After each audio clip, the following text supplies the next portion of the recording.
On the morning of August 1st, 1966, shots ring out from the observation deck of the clock tower on the University of Texas campus. By the time the gunman is killed by Austin police, 13 students lay dead, with another 31 wounded. It marks the infamous beginning of the modern era of mass shootings in America. The number of these events continues to rise throughout the 70s, 80s, and 90s. In the spring of 1999, the mass shooting of students at Columbine High School becomes the latest notorious milestone. Police set a perimeter and help students escape, but wait for SWAT before entering the building. More students die as a result, prompting changes to how law enforcement respond to what's become known as active shooter incidents. Over the next 17 years, active shooters claim more than 1,500 casualties across the U.S., in towns large and small, in government facilities, schools, places of worship, and, most often, places of business. During this time, protocols evolve. Enhanced techniques move first responders to the shooters and victims faster, help manage victim families, witnesses, the media, and evidence collection, all focused on controlling the inevitable chaos.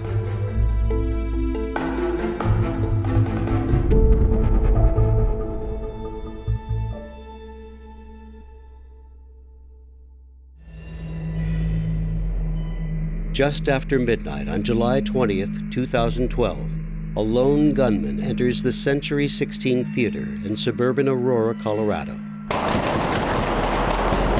Hello? Help! What do you need? I'm at the Century 16 Theater, please help! We have police inside of there, are you injured? Oh my God, there's bodies everywhere, please help! They threw a smoke grenade, and then they started shooting. Police arrived on the scene 90 seconds after the first 911 call. Team 6, we got another person outside shot in the leg, a female. I got people running out of the theater that are shot.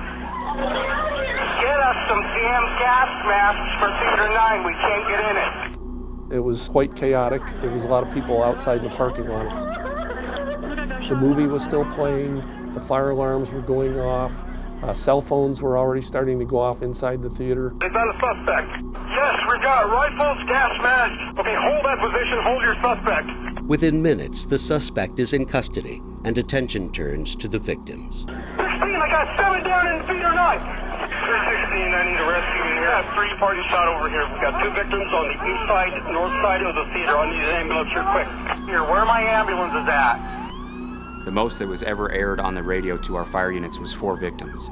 We arrived to people running out of a theater covered in blood. Oh my God. We had police officers coming to us asking for help, asking to get this patient out of there, even asking for our breathing apparatus because they wanted to go into the theater where tear gas was being sprayed. I need officers on the east side to block it. Incident command to start was me standing on the curb in front of the theater with my radio and a cell phone. The other lieutenant would come and check in with me periodically, and then he would go back into the building to check on stuff.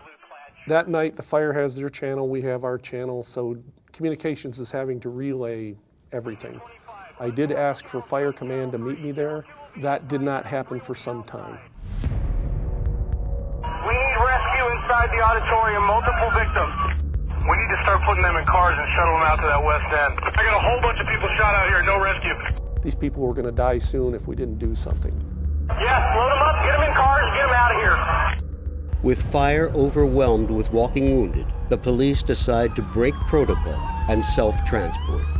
It's an extraordinary circumstance. Policy can't cover all of that. 12 people died that night, but the death toll would have been higher without the officers' decision to transport. Of the 70 that were wounded, 17 were critical. 15 of those victims arrived at the hospitals in police cars. Every person that had survivable injuries on that scene survived.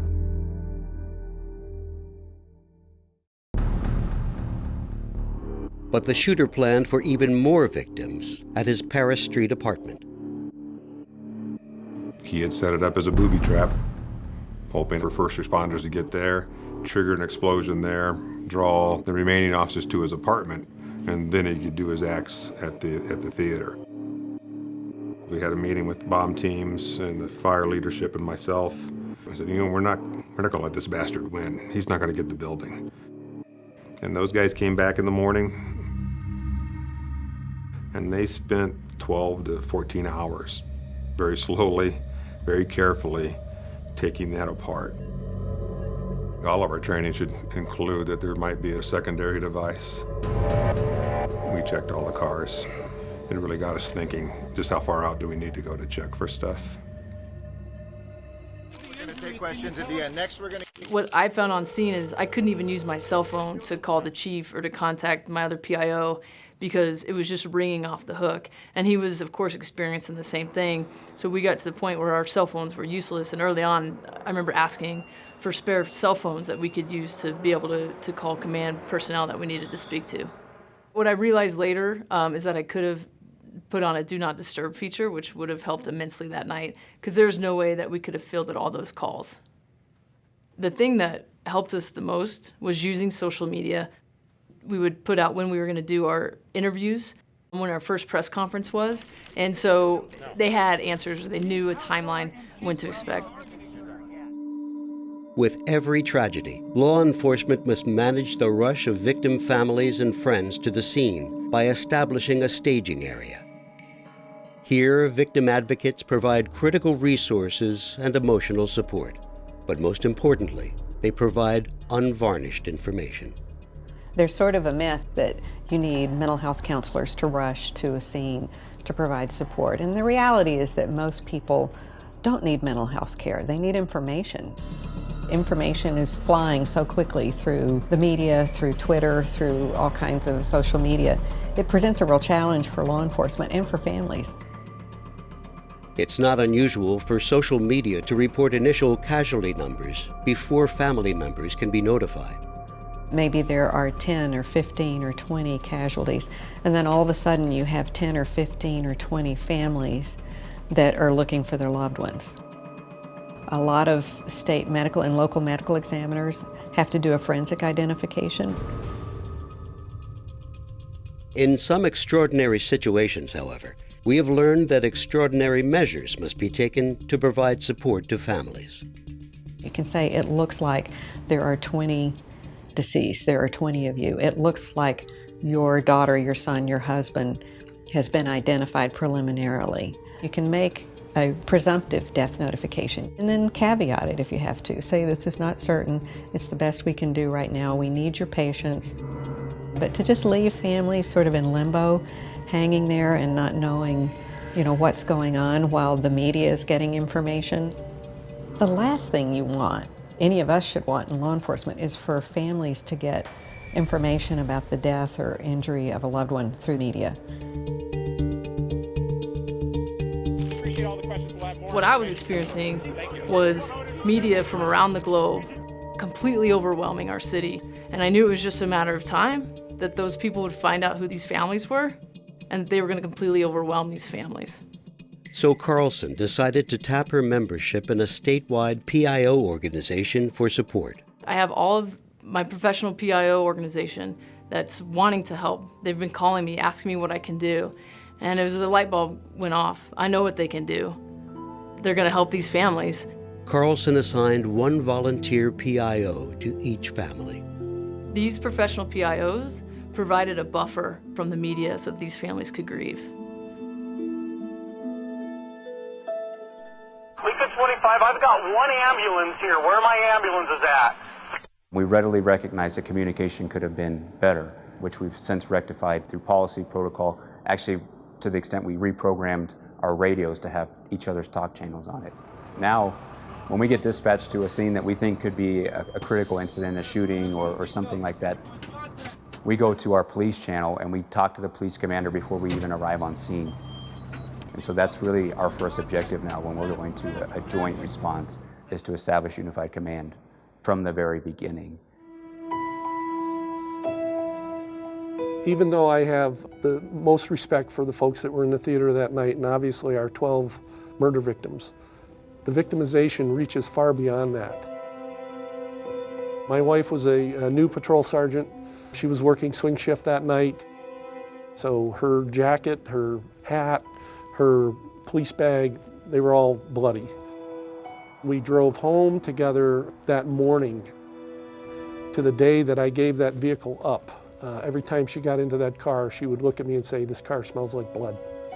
One of our officers, experienced officer, been on a long time, he walked up to me and he goes, "LT, I think I had to carry a little girl out of the theater. I think she's dead." And you could tell he was hurting inside. You know, I know from working with 9/11, there were people who were in shock for 3 or 4 years. It takes 4 to 8 years for most people just to return to some stabilization after a terrorism event or some other mass casualty. We have several officers that we've been watching in the organization. We do know that there's some alcoholism involved. We've had some marital problems. Our worst fears are that we'll have some suicidal incidents. We need to relieve those crews after a traumatic incident.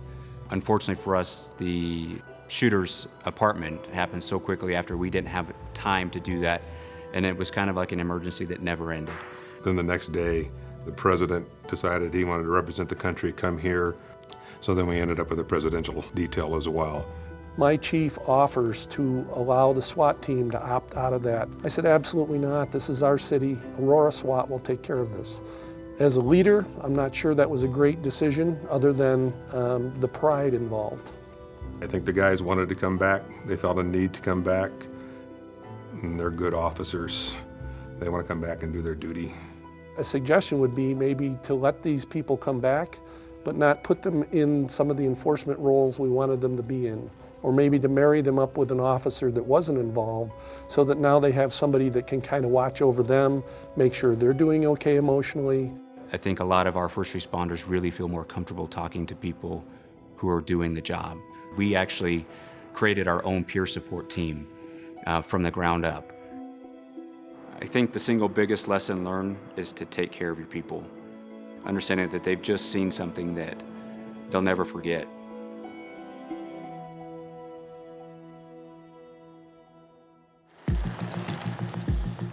Washington, D.C., September 16, 2013. A cleared contract employee arrives at Building 197 in the Navy Yard. Passing by security, he proceeds to the 4th floor and removes a sawed-off shotgun from his backpack.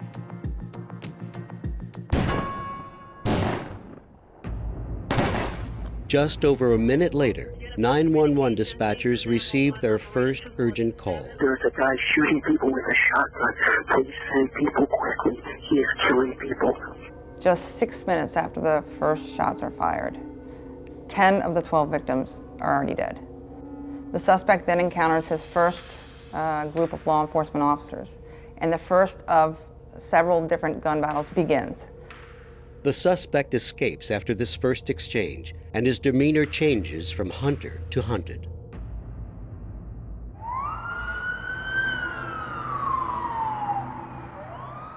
Meanwhile, FBI Special Agent David Goldkoff arrives on the scene.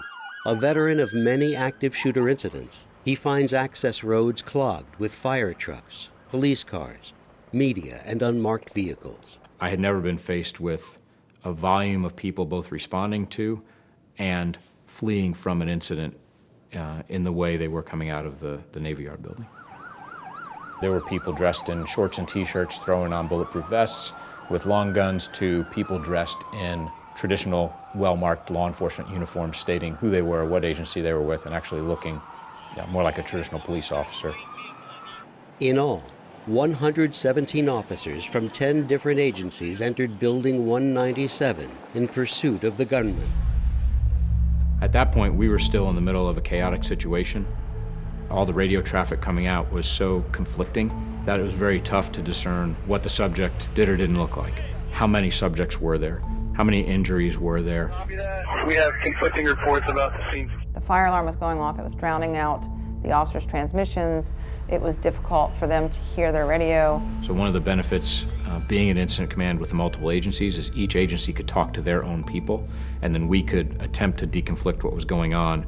That's negative. I'm going to talk to you on your channel. The Special Operations Commander from MPD was there. He and I know each other. We were on the trunk of his car, along with representatives from Capitol Police, Federal Protective Services, United States Park Police, NCIS. But we had all worked together for the most part, so when you looked up and saw a friendly face, you didn't have to ask why you were here and what you could offer. You just said, here's what I am doing, and they said, okay, you keep working on that and continue to work the situation from there. It was approximately an hour from the time the first shots were fired until the shooter was actually killed by police, which is one of the longer running active shooter incidents across the country. After the shooter was down, that's when things got really complicated. We have to stop and sort through these people coming out and determine who has more information, who's a witness, who could potentially be a shooter. Unified Command struggled to deal with witness management, crime scene processing, victim assistance, and media management. We had done it all before, and we did it really well in the last crisis, but nobody put it into policy, and there was no protocol. It was determined at a certain point that the FBI was going to lead the crime scene processing, but it was going to be done jointly with NCIS and MPD as part of those processing teams. Decisions made in Unified Command weren't all that effectively transmitted all the way down to the troops along the way. Working through that challenge of the information flow, it does create some hard feelings initially when there's a lack of understanding of what's going on all parts. If you don't take those lessons that you learn from every incident immediately and put them in policy or protocols so the people coming behind you know how to do those things or have a roadmap for that, that's not leadership. Every single event we should be improving, and I was so frustrated that we missed that opportunity. After actions are good tools to use, but an honest after action is a better tool. The beat officers, the guys on the street, are very happy to finish an incident and browbeat each other about what they did wrong and what they did right, and they move forward and learn from it. But getting that message from the officer on the street to the agency head and across agencies can be tough sometimes because we don't want to offend each other. And trying to open those doors and understand that we're all trying to help each other is key to moving forward and learning from these situations. There's three things I always look for. Where is our policy weak? Where is our training need to be fixed or improved? And what equipment should we have that we didn't have? If you're a command level official in a crisis, I need you to automatically go into that mode. Assign the staging area, set up the traffic perimeter, make sure that you've got a staging area for the news media. These steps are all critical to stabilizing and managing the scene. Sorting all that out when you've got an active gunman shooting is very difficult unless you have plans on the shelf. Flexibility in the training is really critical. We had trained under scenarios that were familiar but weren't flexible. Officers pursuing the shooter understood access would be difficult inside a secure facility. Those officers really thought on their feet under extraordinary stress. They used the slain security guard's access card to swipe through locked doors, then prop them open as they went. So that's the kind of scenarios that we now incorporate into our training. We put small details around in an environment and challenge the officers to use that type of creativity to make sure they get through scenarios safely. 2 of our officers were shot in this incident. We believe because the shooter could hear the radio transmissions. There's no reason for that. I heard another chief give a lecture on an active shooter where he said, "I wish we had earpieces." And I wrote that down when he said it. And then a couple months later, I have this scenario, and all I can think of is why didn't I get those earpieces? Why didn't I go back that day and change the policy and get those earpieces? Yes, ma'am. Could you please Missing hold? earpieces weren't the only equipment issue that day. In most jurisdictions, the police and fire are dispatched, a computer-aided dispatch system, or CAD. And what we didn't know, and we missed, was that inside the walls of the Washington Navy Yard, those streets are not in CAD. Okay, there is no Isaac Evans Benedict. Yes, there is. Listen to me. Isaac, call. They know where it is. Call the Navy Yard police, please. Listening to that after, I thought to myself, how many other places in our city, how many college campuses, how many hospital campuses, how many other closed campuses do not have the street names in our computer-aided dispatch system? Those are the kinds of things that you're not going to think of, that's not automatic, and that's why I think it's important for people to look at the after action and look at the unique things that we discovered that are so easily fixable and are so common in so many other jurisdictions.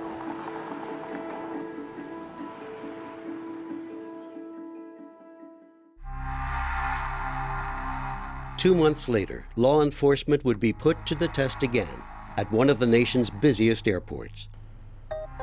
On the morning of November 1st, 2013, it was just another day at Los Angeles International Airport.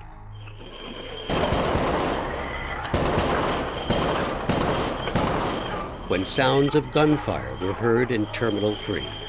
A 23-year-old male brandishing a rifle opened fire at a security checkpoint before running up an escalator and shooting two other TSA agents and a civilian in the baggage screening area. Units respond to Terminal 3 screening. There's a shooter at Terminal 3 screening. The first officers arrived on the scene within 90 seconds. Where is he? Pursuing the suspect to the Virgin America gates. And if you could have one unit respond and stay here. So their training to respond in an active shooter incident is to respond immediately, form up, and then proceed directly to the suspect. They're not to stop at victims, they're not to stop anywhere, they're to stop the carnage and to stop the threat that the shooter poses. One officer's cover fire allowed two others to flank the suspect and shoot him. I think that their superior tactics confused the shooter in our particular case and led to a successful conclusion. It took them 4 minutes and 8 seconds from the time we were notified to the time they were able to neutralize the suspect and take him into custody. So you get 1,000 people that are running to get out of a terminal all at the same time. The vast majority of them fled out onto the airfield. There were no instructions offered by anyone of any capacity, whether official or not, on safe directions to go. As officers began clearing hundreds of passengers from the tarmac, they were surprised to find a group of Virgin America employees still hard at work. I wasn't aware at the time that Virgin America had an operating center within the terminal. And so when the officers came upon our 24-hour operations center, our local Virgin America operations center, they understandably showed up with intent to simply move everybody out. Well, what they didn't understand is that airlines have to maintain communications with all planes on the ground at any given time. And they pushed back, indicating that no, they really needed to stay there and to do their particular work. So without my knowledge, an officer took it upon himself to figure out, okay, you make a compelling argument, we'll post somebody here and we'll keep you safe while you operate that piece of it. I'm proud of my officers. They made a lot of decisions that particular day based upon their training and based upon their experience. Some people see chaos, they think things are out of control, and this is not the norm. This is crazy, dog. And what I try to teach, and one of the things I stress on a regular basis, is that there is always going to be chaos. In any one of these incidents, you just can't help it. If you don't teach people about chaos, when your first responders show up and there is chaos, they won't know how to react to it. That's what you're going to be judged on later on as to how successful you are, is how quickly you can bring that chaos under control. The fire department had set up their rigs 150 or 200 yards away, but I didn't have any representation from the fire department in the command post, and was told initially by a battalion chief through a runner that I had sent down there that they wouldn't be sending anybody to our command post. When I first arrived on scene, I asked the LAFD chief officer if we were in unified command with LAPD, and he said yes, that we were, but my next question was, where are they? Because one of the tenets of Unified Command is a co-location right next to each other, not 500 to 600, 700 yards. A chief officer arrived from the fire department shortly thereafter, and we got our representation to the command post. But it created concern on my part because I knew we had injured people in the airport that we had to deal with. Another key representative to Unified Command was Airport Operations, which manages and maintains 24/7 situational awareness of all aspects of the land and airfield sides of the airport. We had flights that were international and they were not allowed to deplane into the customs area. We had passengers who were in the terminals that were not allowed to leave. The shooter and catching the suspect was within 4 minutes, which was a great job from the police department. However, we dealt with impacts for 28 hours after that. Keeping the business open in an airport like LAX is vital. I honestly hadn't really considered how difficult that would be. A few things we had disagreements on, which is normal, as long as we can have a healthy conversation and a healthy argument. The law enforcement folks were really focused on getting the police vehicles out of the way first before we can open the roadways. They couldn't locate the folks that actually belonged to the cars. Finally, after an argument, I said that it's ridiculous that we continue closing the airport this way because we can't move some vehicles. And we ultimately had to tow those vehicles to get them out of the way in order to get the airport back up and running. Major parts of the airport were all shot up. The FBI needed to come in with their evidence collection teams and process the crime scene. There was a different opinion between the public safety folks and the airport operations of saying this is a criminal side, the FBI will never agree, you can't really touch, you're not going to be able to probably see that terminal open for another week. So that's really where I got worried about. I really need to start talking business with them of how many airlines are impacted, how many flights are canceled. Yaft was also concerned about the 50,000 airport employees and numerous businesses that suffered for every day the airport was closed. We came up with the idea that we will build a wall between the TSA checkpoint and the ticket counters. If the FBI would allow it, to my surprise, the FBI person didn't see any issue with it. As a matter of fact, said, go for it. I'll help you recover it as fast as possible. It was actually a very remarkable and ingenious way of keeping the place operating while at the same time making sure that we don't disturb our crime scene and our evidence collection. And the maintenance folks came in and started doing some repairs to the ticket counters that were broken. All the bullet holes that were in the terminal got repaired. Just a day after the shooting, Terminal 3 was reopened for business. We are beginning our boarding process at the time period number 35. Confirming shots have been fired. When the officers confronted the suspect in this particular case, they were armed with handguns. He was armed with an MP-15. They were outgunned.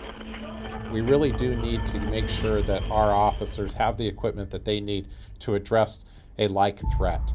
In that way, we're committed to ensuring that every single one of our patrol officers are trained in the use of rifles and that we have those rifles available to them as quickly as we possibly can and to forward deploy those rifles in a place where they are accessible to the officers in the event of an emergency.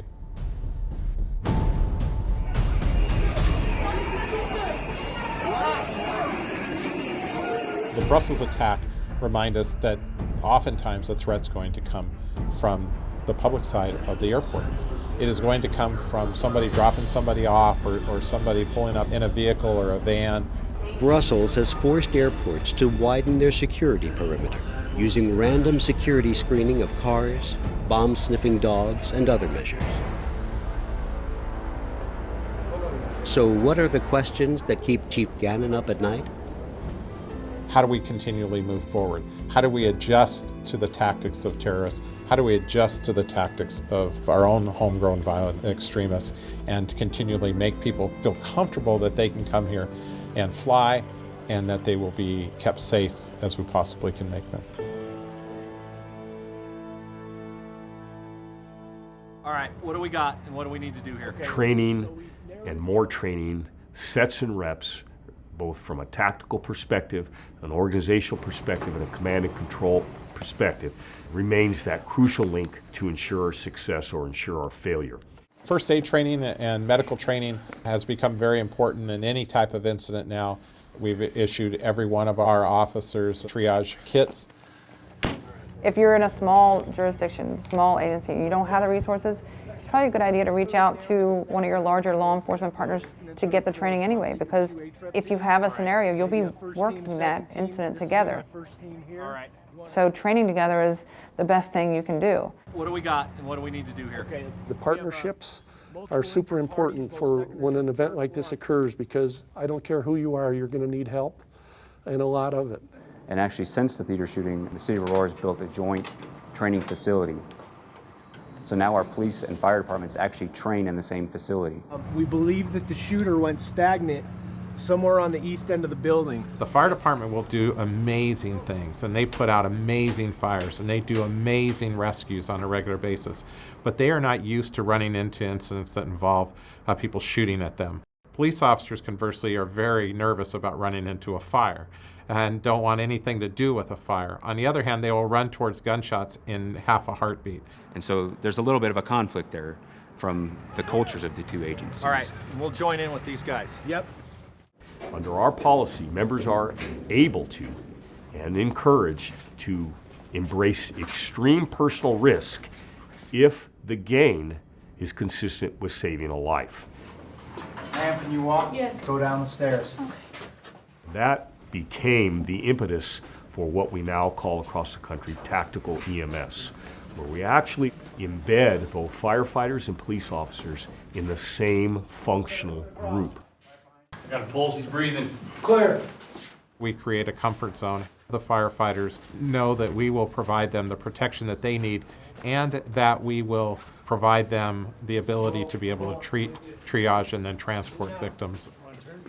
So they're really our force protection. They're going to make sure that we're going into a situation that's safe. We're moving out. I'm a big believer that when this novel incident occurs at 2 o'clock in the morning and we get bounced out of bed, that we are not going to rise to the occasion, but we're going to sink to the level of our preparation. Preparation is the only thing we have control over. Rising mass casualty threats in the U.S. and internationally demand that first responders continually improve their tactical and incident management skills. We must learn from every incident. The highest casualty active shooter incident in American history, the Pulse nightclub shooting, highlights the need for scalable resources. The use of a gun from a checked bag at the Fort Lauderdale International Airport emphasizes the need to anticipate the unexpected. Active shooters can be anywhere. They can be in movie theaters. They can be in shopping centers. They can be walking down the middle of the street. Our shooter, no criminal record, no documented mental health history, had never come up on our radar screen. First responders must work together to adjust tactics and protocols to respond to and manage these incidents, along with the evolving threat of violent extremist groups, and to train, train, train. And that's what this is all about, is providing that confidence level to our people, that we all feel confident and comfortable that we're going to do the best we can in an incident. My advice to commanders is that practice component. Practice and do scenarios and tabletops and practice with your partners all the time. That's what saved us that night. It's one of those things you hope never happens, but you better train for it, because it will happen, and it will happen in places you wouldn't expect. Be ready for it.